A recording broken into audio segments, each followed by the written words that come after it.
Saudi আরবে এক আদালত হয়েছে। আদালতে দুই ভাই ঝগড়া করছে। এক ভাই বলছে মাকে আমি রাখবো, আরেক ভাই বলছে না মাকে আমি রাখবো। দোনো ভাই ঝগড়া করছে মাকে ঘরে রাখার জন্য। এরপর এক ভাই মাকে নিয়ে চলে যাচ্ছে, আরেক ভাই মাটিতে গড়া দিতে দিতে অবস্থা খারাপ। সৌদি আরবে আদালত হয় মা বাবাকে ঘরে রাখার জন্য, আর আমাদের দেশে আদালত হয় মা বাবাকে ঘর থেকে বের করার জন্য, ঠিক কিনা? যুবক, তোমাকে বলছি, তোমার বন্ধু তোমার আপন নয়, তোমার বউ তোমার আপন নয়, তোমার শ্বশুর শাশুড়ি তোমার আপন নয়। এই পৃথিবীর বুকে আপন হলো তোমার মা এবং তোমার বাবা। করোনা আসার পরে প্রমাণ করে দিয়েছে কে আপন।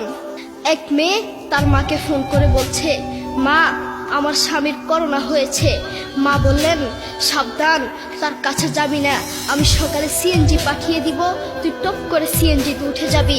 এটার নাম দুনিয়া, এটার নাম দুনিয়া। করোনা হওয়ার পরে বন্ধু বন্ধুর কাছে যায় নাই, করোনা হওয়ার পরে শ্বশুর শাশুড়ির কাছে যায় নাই, করোনা হওয়ার পরে স্বামী স্ত্রীর কাছে যায় নাই, কিন্তু করোনা হওয়ার পরে এখনো ইতিহাস আছে মা তার ছেলেকে গিয়ে চুমু খেয়েছে। করোনা হওয়ার পরে এখনো ইতিহাস আছে বাবা তার ছেলেকে কাঁধে নিয়ে হাসপাতালে গিয়েছে, ঠিক কিনা? যুবক, তুমি তোমার মাকে কিছু মনে করছো না। তোমার মাকে তুমি ঘর থেকে বের করছো। ছেলে বিদেশ থেকে এসেছে, এসে শ্বশুর বাড়িতে গিয়েছে, তারা তাকে উল্টা পাল্টা বুঝিয়েছে।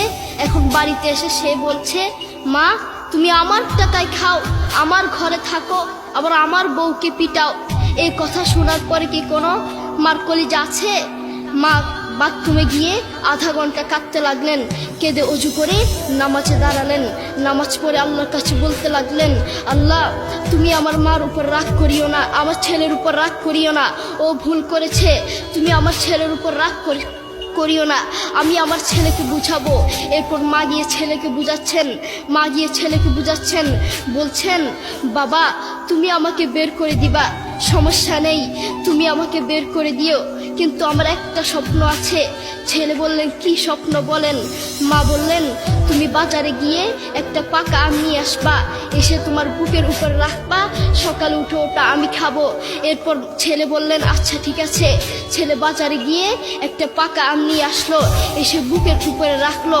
5 মিনিট না যেতেই সেই আম পিঠের নিচে পড়ে চ্যাপ্টা হয়ে গিয়েছে। এরপর ছেলে মাকে বললেন, মা তুমি কি সকাল উঠে আমটা খাবে? ওটা 5 মিনিট না যেতেই পিঠের নিচে পড়ে চ্যাপ্টা হয়ে গিয়েছে। এরপর মা চোখের পানি ছেড়ে বলল, বাবা আমি আসলে তোকে খাওয়ার জন্য বলি নাই, আমি আম খাওয়ার জন্য বলি নাই, আমি তোমাকে বুঝার জন্য বলেছি। তুমি আজ একটা রাত এই আমটা রাখতে পারো নাই, আমটা বুকের উপর রাখতে পারো নাই, আর আমি সেই তোমার দুঃখিনী মা যে 1 বছর 2 বছর নয় 3 বছর নয় পাক্কা 5টা বছর এভাবে তোমাকে রেখেছি।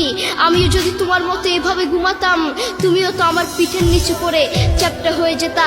এরপর ছেলে চোখের পানি ছেড়ে বলল, মা আসলে আমি বুঝতে পারি নাই তুমি কি জিনিস।